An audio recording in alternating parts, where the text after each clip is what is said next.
ಈಗಾಗಲೇ ನೀವು ಸಾಕಷ್ಟು ಹೊತ್ತು ಈ ಕೆಲವು ಮಾತುಗಳನ್ನು ಕೇಳಿದ್ದೀರಿ. ನಮ್ಮ ಕ್ಷೇತ್ರದ ಭಕ್ತರು, ಕ್ಷೇತ್ರವಾಸಿಗಳು ಹೇಳಿದ ಮಾತುಗಳನ್ನೆಲ್ಲ ಕೇಳಿದ್ದೀರಿ. ನಿಮ್ಮದೇ ತೀರ್ಮಾನಗಳನ್ನು ನೀವು ಕೈಗೊಂಡಿದ್ದೀರಿ. ಹಾಗಾಗಿ ನಾನು ವಿಶೇಷವಾಗಿ ಏನು ಹೇಳಿದೆ, ಒಂದೇ ಮಾತೆರಡು ಮಾತಲ್ಲಿ ಹೇಳಲಿಕ್ಕೆ ಬಯಸ್ತೇನೆ.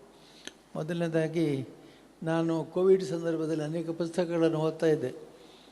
ಈಗ ಈ ಸಂದರ್ಭದಲ್ಲಿ ಕೂಡ ಅನೇಕ ಪುಸ್ತಕಗಳನ್ನು ಓದ್ತಾ ಇದ್ದೇನೆ. ಅದರಲ್ಲಿ ನಮ್ಮ ಸಿದ್ಧಗಂಗಾ ಮಠದ ಸ್ವಾಮಿಗಳ ಕೆಲವು ಪುಸ್ತಕಗಳನ್ನು ಓದ್ತಾ ಇದ್ದೆ. ಅದೆಲ್ಲ ಅವರು ಹೇಳಿದ್ದಾರೆ, ನನ್ನನ್ನು ಹೊಗಳಿದ್ದೀರಿ, ನಮಗದು ಪ್ರಿಯವಾದುದಲ್ಲ. ನಮ್ಮ ಕರ್ತವ್ಯ ಧರ್ಮ ಸೇವೆ ಎಂದು ಭಾವಿಸಿದ್ದೇವೆ. ಪ್ರಪಂಚ ಇಂದು ವೇಗವಾಗಿ ಸಾಗಿದೆ. ಪ್ರಗತಿ ಭೌತಿಕ ಅನೂಹ್ಯವಾಗಿ ನಡೆದಿದೆ. ಎಷ್ಟಾಗಿಯೂ ನಿರಾಶೆ ವ್ಯಾಪಕವಾಗಿದೆ. ಸಮಸ್ಯೆಗಳಿಗೆ ಲೆಕ್ಕವಿಲ್ಲ. ಎಲ್ಲರೂ ನೆಮ್ಮದಿ ಇಲ್ಲ. ಅಸಮಾಧಾನದ ಹೊಗೆಯಾಡುತ್ತಿದೆ. ವಾತಾವರಣ ಭಯಾನಕವಾಗಿದೆ. ಭಯೋತ್ಪಾದನೆ ರಕ್ತಸಂಚರಿಸಿದಂತೆ ಬೆಳೆದಿದೆ. ದುರಾಚಾರ ದುಶ್ಚಟಗಳ ನಗ್ನ ನೃತ್ಯ ವಿಜೃಂಭಿಸುತ್ತಿದೆ. ಸಹವಾಸ ದೋಷ ನಿಮ್ಮನ್ನು ಬಿಟ್ಟಿಲ್ಲ. ಹೀಗಾಗಬಾರದು. ಇದು ಸಿದ್ಧಗಂಗಾ ಶ್ರೀಗಳು 108 ವರ್ಷ ಬದುಕಿದವರು ಹೇಳಿದಂಥ ಮಾತುಗಳಿವೆ. ಇದೆಲ್ಲ ನನ್ನನ್ನು ಭಾಳ ಹೊಗಳಿದ್ದೀರಿ, ಇದು ನಮಗೆ ಪ್ರಿಯವಾದದ್ದಲ್ಲ. ನಾವು ನಮ್ಮ ಕರ್ತವ್ಯವನ್ನು ಮಾಡಿದ್ದೇವೆ. ಆದರೆ ಇದಕ್ಕಿಂತ ಹೆಚ್ಚು ವೇಗವಾಗಿ ನಾವೇನು ಯೋಚನೆ ಮಾಡಿದ್ದೇವೆ ಅದಕ್ಕಿಂತ ಹೆಚ್ಚು ವೇಗವಾಗಿ ಪ್ರಪಂಚ ಸಾಗಿದೆ. ಅದರಿಂದ ನೀವು ಎಲ್ಲಿಯೂ ಕೂಡ ನಮ್ಮ ಬಗ್ಗೆ ತಳೆದ ಅಭಿಮಾನದಿಂದ ನಾನು ಸ್ವೀಕರಿಸಿದ್ದೇನೆ. ನಿಜ, ನಮಗೆ ವಯಸ್ಸಾಗ್ತಾ ಇದೆ. ನಿಮ್ಮನ್ನೆಲ್ಲ ನೋಡಿದಾಗ, ನಿಮ್ಮ ಮಾತುಗಳನ್ನು ಕೇಳಿದಾಗ, ಭಾವನೆಗಳನ್ನು ಪ್ರಭಾವಿಸಿದಾಗ ತೃಪ್ತಿ ಉಂಟಾಗುತ್ತದೆ. ನಿಮಗೆ ಒಂದು ಮಾತು ಹೇಳುತ್ತೇನೆ, ಶ್ರೀಮಠದಲ್ಲಿರೋ ಮಕ್ಕಳು ಪ್ರಸಾದ ಮಾಡಿಕೊಂಡು ಈಚೆ ಬರುತ್ತಿರುವುದನ್ನು, ಅವರ ಸಂತೋಷವನ್ನು ಕಂಡಾಗ ಇದಕ್ಕಿಂತ ಮಿಗಿಲಾದ ಕೈಲಾಸವಿಲ್ಲ ಎಂದುಕೊಳ್ಳುತ್ತೇವೆ ಅಂತ ಹೇಳಿದ್ದಾರೆ. ನೀವು ಇವತ್ತು ಆಡಿದ ಮಾತುಗಳು ಮತ್ತು ವ್ಯಕ್ತಪಡಿಸಿದ ಭಾವನೆಗಳಿಂದ ವಿಶೇಷವಾದ ಕೈಲಾಸ ಇನ್ನೊಂದಿಲ್ಲ. ಅದೇ ಕೈಲಾಸ, ಅದೇ ಎಲ್ಲರೂ ನಾವು ಪಡತಕ್ಕಂಥ ಕುಟುಂಬಸ್ಥರೆಲ್ಲ ಪಡುವಂಥ ಆನಂದ. ಯಾಕಂದರೆ ಈಗ ಈ ಶತ್ರುತ್ವ ಯಾಕೆ ಬಂತು, ಇಷ್ಟು ನಿಷ್ಠುರವಾಗಿ ಅವ್ರು ಯಾಕೆ ವರ್ತಿಸ್ತಾ ಇದ್ದಾರೆ ಅಂತ ಯಾರಿಗೂ ಗೊತ್ತಿಲ್ಲ. ನಮಗೂ ಗೊತ್ತಿಲ್ಲ, ನಿಮಗೂ ಗೊತ್ತಿಲ್ಲ. ಯಾಕಂದರೆ ಇಷ್ಟು ಹಗೆತನ ಮಾಡುವಷ್ಟು ತಪ್ಪು ನಾವು ಯಾರು ಮಾಡಿಲ್ಲ. ಆದರೂ ಭಾಳಷ್ಟು ಬೆನ್ನು ಹಿಡಿದಿದ್ದಾರೆ. ದಿನ ನಮ್ಮ ಹಿಂದೆ ಅನೇಕ ಅಪವಾದಗಳು ಬರ್ತದೆ. ಇಂದು ಎಲ್ಲೆಲ್ಲಿಯೂ ಸೇವೆ ಎಂಬ ಮಾತು ಜನಪ್ರಿಯವಾದ ಸೇವೆ ಎಂಬುದು ಜನಪ್ರಿಯವಾದಂಥ ನುಡಿಯಾಗಿದೆ. ಆದರೆ ಸೇವೆ ಎಂಬುದು ಪ್ರಚಾರದ ಸರಕಲ್ಲ, ಗುಪ್ತ ಶಕ್ತಿ, ವ್ಯಕ್ತಿಯನ್ನು ಆರೋಗ್ಯವಂತನಾಗಿಡುವ ಜೀವನ ವಿಧಾನ ಅಂತ ಅವರು ಹೇಳ್ತಾರೆ. ಸೇವೆ ಅನ್ನುವಂಥದ್ದು ನಮ್ಮನ್ನು ಆರೋಗ್ಯವಾಗಿಡಲಿಕ್ಕೆ ಒಂದು ಮುಖ್ಯ ಕಾರಣ. ಎಷ್ಟು ವರ್ಷ ನನ್ನ ಆರೋಗ್ಯ ಉತ್ತಮವಾಗಿದ್ದರೆ ಅದಕ್ಕೆ ಕಾರಣ ನಾವು ನಿಸ್ವಾರ್ಥದಿಂದ ಸೇವೆ ಮಾಡಿದ್ದೆವು. ಅನೇಕ ಕಾರ್ಯಕ್ರಮಗಳನ್ನು ಮಾಡಿದ್ದೇವೆ. ಈ ಕಾರ್ಯಕ್ರಮ ಮಾಡುವಾಗ ಎಲ್ಲಿಯೂ ತಡವರಿಸಲಿಲ್ಲ, ಎಲ್ಲಿಯೂ ಮುಗ್ಗರಿಸಲಿಲ್ಲ. ನಿಶ್ಚಯ ಮಾಡ್ತಾ ಹೋಗುತ್ತೆ. ನನಗೆ ಕಾರ್ಯಕ್ರಮ ರೂಪಿಸೋದೊಂದೇ ನನ್ನ ಕೆಲಸ. ಮತ್ತು ಅದನ್ನು ಮಾಡುವವರು ಶ್ರೀಮತಿ ಹೇಮಾವತಿಯವರು, ಹರ್ಷ ಮತ್ತು ವಿವಿಧ ಇಲಾಖೆಯ ಮುಖ್ಯಸ್ಥರು ಅವರೆಲ್ಲ ಒಂದೊಂದು ಕಾರ್ಯವನ್ನು ನಾವು ಮಾಡಿದಾಗಲೂ ಅದನ್ನು ಮುಂದೆ ಮಾಡಿಕೊಂಡು ಹೋಗಿದ್ದಾರೆ. ಈಗ ಉದಾಹರಣೆಗೆ ಸಾಮೂಹಿಕ ಮದುವೆ ಮಾಡುವಾಗ, ಸಾಮೂಹಿಕ ಮದುವೆ ನಾನು ಹೇಳ್ತಿದ್ದೆ, ಸಾಮೂಹಿಕ ಮದುವೆಗೆ ಹಿಂದೆ ಇಲ್ಲಿ ಬಂಗ್ಲೆ ಇತ್ತು. ಅಲ್ಲಿಂದ ಹೀಗೆ ಮೇಲೆ ಬಂದು ಎತ್ತರದ, ಇದಕ್ಕೆ ಸುಮಾರು ಒಂದು 30 ಫೀಟ್ ಇತ್ತು ಎತ್ತರ. ಅಲ್ಲಿ ಬಾಗಿಲಲ್ಲಿ ಎಲ್ಲ ಊರವರು ಬಂದು ಸೇರ್ತಿದ್ರು, ಎಲ್ಲ ಜಾತಿಯವರು ಬಂದು ಸೇರ್ತಿದ್ರು. ನಾನು ಅವರ ಹತ್ರ ಮಾತಾಡ್ತಿದ್ದೆ, ನಿಮ್ಮವರು ಎಷ್ಟು ಜನ ಇದ್ದಾರೆ? ನಮ್ಮ ಜಾತಿಯವರು 20 ಇದ್ದಾರೆ, 10 ಇದ್ದಾರೆ, 5 ಇದ್ದಾರೆ ಅಂತ ಅವರೆಲ್ಲ ಹೇಳ್ತಿದ್ರು. ಅಂತೂ ಅವರವರ ಜಾತಿಯ ವ್ಯವಸ್ಥೆ ಅವರು ನೋಡಿಕೊಂಡು ಸಾಮೂಹಿಕ ಮದುವೆ ಮಾಡಿದರು. ಇದರಲ್ಲಿ ಬರೆದಿದ್ದಾರೆ ಬರ್ತದೆ, ಅವರು ಸಾಮೂಹಿಕ ಮದುವೆ ಎಲ್ಲ ಜಾತಿ ಮತ ಪಂಥ ದೂರ ಆಗಬೇಕು ಅನ್ನೋದಕ್ಕೆ ಸಾಮೂಹಿಕ ಮದುವೆ ಮಾಡಿದರಂತೆ. ಆದರೆ ನಮ್ಮ ಕ್ಷೇತ್ರದಲ್ಲಿ ಆದಂಥದ್ದನ್ನು ಕೂಡ ಉಲ್ಲೇಖಿಸಿದ್ದಾರೆ. ಅವರು ಉಲ್ಲೇಖ ಮಾಡಿ ಹೇಳಿದ್ದಾರೆ. ಈ ಭಾಳ ಚೆನ್ನಾಗಿ ಅವರು ಧರ್ಮಸ್ಥಳದಲ್ಲಿ ಸಾಮೂಹಿಕ ಮದುವೆ ಭಾಳ ಒಳ್ಳೆ ರೀತಿಯಲ್ಲಿ ನಡೀತದೆ ಅನ್ನೋದನ್ನು ಅವರು ಉಲ್ಲೇಖಿಸಿದ್ದಾರೆ. ಹಾಗೆ ಎಲ್ಲ ರೀತಿಯಲ್ಲೂ ಕೂಡ ನಮ್ಮ ಕಾರ್ಯಕ್ರಮಗಳ ಆದರ್ಶವಾಗಿ ನಿಂತಿದೆ. ಹೀಗೆ ಅನೇಕ ಅವರು ಹೇಳಿದ್ದಾರೆ, ಧರ್ಮಸ್ಥಳದಲ್ಲಿ ಉಚಿತ ಸರಳ ವಿವಾಹಗಳು ಎಲ್ಲರ ಪ್ರೀತಿ ಗೌರವಕ್ಕೆ ಅಭಿನಂದನೆಗೆ ಪಾತ್ರವಾಗಿದೆ. ಸರ್ಕಾರವು ಈ ನಿಟ್ಟಿನಲ್ಲಿ ಕಾರ್ಯಪ್ರವೃತ್ತವಾಗುತ್ತದೆ, ಅಭಿಮಾನ ಸಂಗತಿ ಅಂತ ಬರ್ತಾರೆ. ಅಂದರೆ ಸ್ವಾಮೀಜಿಯವರು ಅನೇಕ ವಿಷಯಗಳನ್ನ ಧರ್ಮಸ್ಥಳದಿಂದ ಸಂಗ್ರಹ ಮಾಡ್ತಿದ್ರು. ನಮ್ಮ ಮೇಲೆ ವಿಶೇಷವಾದ ಪ್ರೀತಿ ಅವರಿಗೆ. ಹೀಗೆ ನಮ್ಮ ಎಲ್ಲ ಕಾರ್ಯಕ್ರಮಗಳು ಕೂಡ ಗ್ರಾಮೀಣಾಭಿವೃದ್ಧಿ ಆಗಲಿ ಅಥವಾ ಗ್ರಾಮೀಣಾಭಿವೃದ್ಧಿಗೆ ಸಂಬಂಧಪಟ್ಟಂಥ ಕಾರ್ಯಕ್ರಮಗಳಲ್ಲಿ ವಿಶೇಷವಾದ ರೀತಿಯಲ್ಲಿ ಎಲ್ಲರ ಗಮನ ಸೆಳೆದಿದೆ. ಇದಕ್ಕೆ ನಾವು ಮಾಡಿದ್ದು ಕೇವಲ ನಿಮಿತ್ತ ಮಾತ್ರ. ಅದನ್ನು ಮುಂದುವರಿಸಿಕೊಂಡು ಹೋಗಿದ್ದು ನಮ್ಮೆಲ್ಲ ವಿವಿಧ ಇಲಾಖೆಯವರು. ಈಗ ನಮ್ಮ ಪ್ರಕೃತಿ ಚಿಕಿತ್ಸೆ ವಿಭಾಗದ ತೆರೆದಾಗೆಲ್ಲ ಹೇಳ್ತೀವಿ, ಇದು ಎಲ್ಲಿಯಾದರೂ ಇದೆಯಾ, ಔಷಧಿಯಿಲ್ಲದ ಮದ್ದಿಲ್ಲದೆ ವಾಸಿ ಆಗುವಂಥದ್ದು ಇದೆಯಾ, ಇದನ್ನು ಯಾಕೆ ಮಾಡಿದ್ದಾರೆ, ಎಲ್ಲ ಬಿಟ್ಟು ಇದನ್ನು ಯಾಕೆ ಮಾಡಿದರು ಅಂತ ನಮ್ಮ ಮೇಲೆ ಭಾಳ ಆಶ್ಚರ್ಯಕರವಾದ ರೀತಿಯಲ್ಲಿ ಟೀಕೆ ಮಾಡಿದವರು. ಟೀಕೆ ಅಂದರೆ ಪ್ರೀತಿಯಲ್ಲಿ ಟೀಕೆ ಮಾಡಿದವರು, ಇವರು ಹಾಗೆ ಟೀಕೆ ಮಾಡಿದವರಲ್ಲ. ಆದರೆ ಮುಂದೆ ಅತ್ಯಂತ ಈಗ 3 ಇಲಾಖೆ 3 ದಿವಸಕ್ಕೆ ಸಾಧಾರಣ 1000 ಜನ ದಿವಸ ಬಂದು ತಮ್ಮ ಚಿಕಿತ್ಸೆಯನ್ನು ಪಡಿತಾ ಇದ್ದಾರೆ. ಹೀಗೆ ಪ್ರಕೃತಿ ಚಿಕಿತ್ಸೆ ಅತ್ಯಂತ ಯಶಸ್ವಿಯಾಗಿ ಈಗ ಕಾರ್ಯಕ್ರಮ ಆಗಿದೆ. ಒಂದೆರಡಲ್ಲ, ಆಯುರ್ವೇದ ಪ್ರಗತಿಗೆ ಎಲ್ಲವೂ ಕೂಡ ಯಶಸ್ಸಾಗಲಿಕ್ಕೆ ಕಾರಣ ನಮ್ಮ ಕಾರ್ಯಕರ್ತರು, ನಮ್ಮ ಕುಟುಂಬದ ಸದಸ್ಯರು ಮತ್ತು ನಮ್ಮ ಎಲ್ಲ ಊರಿನ ಸದಸ್ಯರು. ಹೀಗೆ ನಮ್ಮ ಎಲ್ಲ ಕಾರ್ಯಕ್ರಮಗಳನ್ನು ನೀವು ಯಶಸ್ವಿಯಾಗಿ ನಿಭಾಯಿಸಿದ್ದೀರಿ. ನಿಮಗೆ ಎಷ್ಟು ಕೃತಜ್ಞತೆ ಹೇಳಿದ್ರು ಸಾಲದು. ಈ ಧರ್ಮಸ್ಥಳದಲ್ಲಿ ಊರವರು ಬೇರೆ, ಧರ್ಮಸ್ಥಳ ಬೇರೆ ಅನ್ನೋಂಥ ಭಾವನೆ ಇಲ್ಲ. ನೀವೆಲ್ಲರೂ ಒಂದೇ. ನಮ್ಮ ಕ್ಷೇತ್ರದಲ್ಲಿ ಎಲ್ಲ ಕಾರ್ಯಕ್ರಮಗಳಲ್ಲಿ ಭಾಗವಹಿಸಿದಂಥವ್ರು ನೀವೆಲ್ಲ ಒಂದೇ ಆಗಿದ್ದೀರಿ. ಮತ್ತು ನಮ್ಮಲ್ಲಿ ಭೇದ ಇಲ್ಲ. ನಮ್ಮದು ಬೇರೆ ನಿಮ್ಮದು ಬೇರೆ ಅಂತ. ಧರ್ಮಸ್ಥಳ ಅಂತಂದರೆ ಆಯಿತು, ನಮ್ಮದು ಅನ್ನುವಂಥ ಭಾವನೆ ನಿಮ್ಮಲ್ಲಲ್ಲಿದೆ. ಆ ಭಾವನೆ ನಿಮ್ಮಲ್ಲಿ ಸದಾ ಇರಲಿ. ಎಷ್ಟು ನಿಷ್ಠುರವಾಗಿ ನಮ್ಮ ಮೇಲೆ ದಬ್ಬಾಳಿಕೆ ನಡೆದಿದ್ದ ನೀವೆಲ್ಲ ಗಮನಿಸಿದ್ದೀರಿ. ಇಷ್ಟು ಭಾಳ ಆಶ್ಚರ್ಯ ನನಗೆ. ಇಷ್ಟು ದೊಡ್ಡ ನಾವು ಯಾರಿಗೂ ನೋವು ಮಾಡಲಿಲ್ಲ, ಯಾವ ತಪ್ಪು ಮಾಡಲಿಲ್ಲ. ಇಷ್ಟು ನಿಷ್ಠುರವಾಗಿ ಯಾಕೆ ಇಷ್ಟು ಭಾಳ ಜನ ಬಂದು ಕೇಳ್ತಾರೆ, ಪತ್ರಿಕಾ ಮಾಧ್ಯಮದವರು ಕೇಳಿದೆ, ನೀವು ನಿಮ್ಮ ಮೇಲೆ ಯಾಕೆ ಇಷ್ಟು ಮಾತುಗಳು ಬರ್ತಾಯಿದೆ. ಅದಕ್ಕೆ ನನಗೆ ಅದು ಒಂದೇ ಗೊತ್ತಾಗಬೇಕಾದ್ದು. ಈಗ ಬೇರೆ ಎಲ್ಲ ಗೊತ್ತಾಗಿದೆ ನನಗೆ, ಒಂದು ಗೊತ್ತಾಗಲಿಲ್ಲ, ಯಾಕೆ ಇಷ್ಟು ದ್ವೇಷ ಇದೆ ನನ್ನ ಮೇಲೆ ಅಂತ. ಅದೊಂದು ಮಾತು ನನಗೆ ಗೊತ್ತಾಗಲಿಲ್ಲ ಅಂತ ನಾನು ಹೇಳಿದೆ, ದ್ವೇಷ ಯಾಕೆ ಅಂತ ಗೊತ್ತಾಗಲಿಲ್ಲ ಅಂತ. ನಮ್ಮ ಈ ವೇದಿಕೆಯವರೆಲ್ಲ ಎಷ್ಟು ಕಾಲದಿಂದ ಇದಕ್ಕೆ ಹೋರಾಟ ಮಾಡ್ತಾ ಇದ್ದಾರೆ ಅಂದರೆ ಹೆಸರು ಹೇಳ್ತಾ ಹೋದರೆ ಒಬ್ಬರಿಬ್ಬರು ಹೆಸರು ಬಿಟ್ಟು ಅವರಿಗೆ ಅಪಚಾರ ಆಗಬಹುದು. ಎಲ್ಲರೂ ಕೂಡ ಇಲ್ಲಿ ಕಟಿಬದ್ಧರಾಗಿ ಮೊದಲೇ, ಈಗ ಏನೋ ಸ್ವಲ್ಪ ಸ್ಥಿತಿ ಹಗುರಾಗಿದೆ.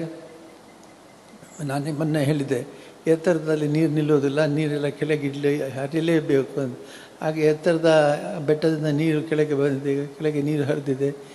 ಈ ಸಂದರ್ಭದಲ್ಲಿ ನಾವು ಎಲ್ಲರಿಗೂ ಒಂದೇ ಹೇಳುವಂಥದ್ದು, ನೀವೆಲ್ಲ ಯಾರ್ಯಾರು ದೃಢವಾದ ನಂಬಿಕೆ ನಮ್ಮ ಮೇಲೆ ಇಟ್ಟಿದ್ದೀರೋ, ದೃಢವಾದ ನಂಬಿಕೆ ಇಟ್ಟು ಧರ್ಮಸ್ಥಳದಿಂದ ಕೆಲಸ ನಡೆದಿಲ್ಲ ಅಂತ ನೀವು ತಿಳಿದಿದ್ದೀರೋ, ನಿಮಗೆಲ್ಲರಿಗೂ ಕೂಡ ನಾನು ಆಭಾರಿಯಾಗಿದ್ದೇನೆ.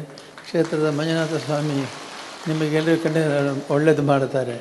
ಇದನ್ನು ವಿಶೇಷವಾಗಿ ನಾನು ವ್ಯಾಖ್ಯಾನ ಮಾಡೋದಿಲ್ಲ. ಯಾಕೆಂದರೆ ಈಗ ಇನ್ನು ಮುಂದೆ ಈಗಾಗಲೇ ಬಹಳ ಜನ ಬಂದು ಹೋಗಿದ್ದಾರೆ, ಸಾವಿರಾರು ಜನ ಬಂದು ಹೋಗಿದ್ದಾರೆ. ಕಳೆದ ಒಂದು ತಿಂಗಳಿಂದ ಉಪಚಾರ ಮಾಡುವಂಥದ್ದಾಗಿದೆ. ಸ್ವಾಮೀಜಿಯವರು, ಬೇರೆ ಬೇರೆ ಸಂಘಟನೆಯವರು, ಪಕ್ಷದವರು ಬಂದು ಇಲ್ಲಿ ನನಗೆ ಸನ್ಮಾನ ಮಾಡಿದ್ದಾರೆ. ಸ್ವಾಮಿ, ನಿಮ್ಮ ಕೈಲಿಂದ ಕೆಲಸ ಇಲ್ಲಿ ನಡೆದರೆ ಊರಲ್ಲಿ ಗೊತ್ತಾಗೋದಿಲ್ವೇ, ಹೆಣ್ಮಕ್ಳು ಇಲ್ವೇ, ಇಲ್ಲಿ ಹೆಣ್ಮಕ್ಳು ಸುಮ್ಮನೆ ಇರ್ತಾರ, ನಿಮ್ಮ ಊರಲ್ಲಿ ನಡೆಯಲಿಕ್ಕೆ ಧರ್ಮಸ್ಥಳದಲ್ಲಿ, ನಮ್ಮ ಧರ್ಮಸ್ಥಳದಲ್ಲಿ ಅಂತ ಅವ್ರು ಹೇಳ್ತಾರೆ.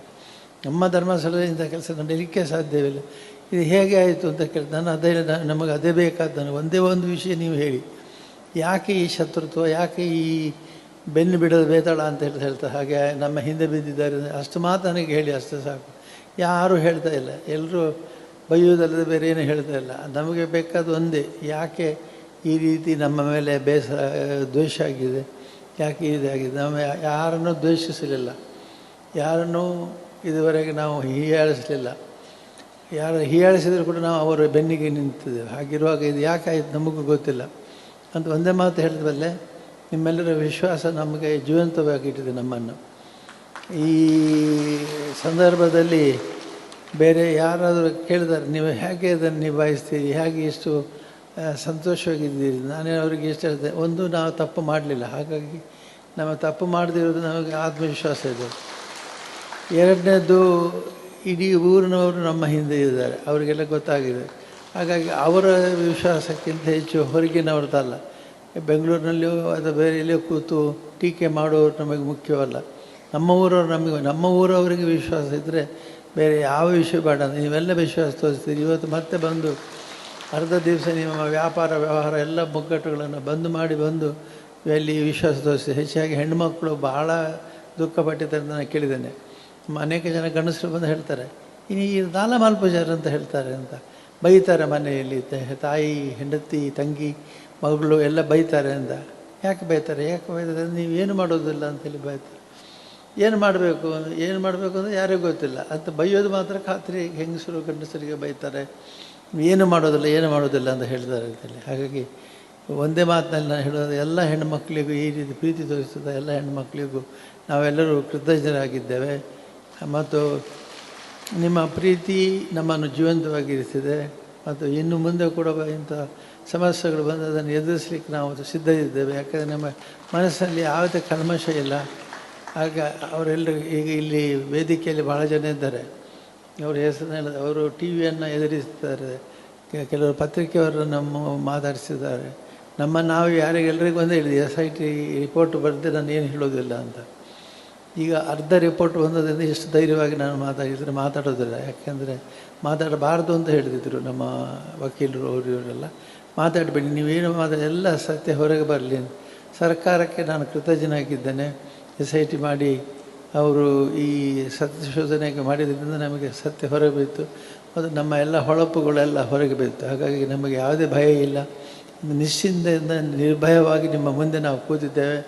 ನಮಗೆ ವೇದಿಕೆ ಮುಖ್ಯ ಅಲ್ಲ. ಈಗ ಸ್ವಾಮೀಜಿಯವರು ಹೇಳಿದ ಹಾಗೆ ಹೊಗಲಿಕ್ಕೆ ಮುಖ್ಯ ಅಲ್ಲ, ಅದು ಹೊಗಲಿಕ್ಕೆ ಹಿಂದಿನ ಭಾವನೆಗಳು ಮುಖ್ಯ. ನಿಮ್ಮ ಪ್ರೀತಿ ನಮಗೆ ಮುಖ್ಯ. ಹಾಗಾಗಿ ಇಂದಿನ ಕ್ಷೇತ್ರದ ಎಲ್ಲ ಇದರಲ್ಲಿ ನೀವು ಭಾಗವಹಿಸಿ.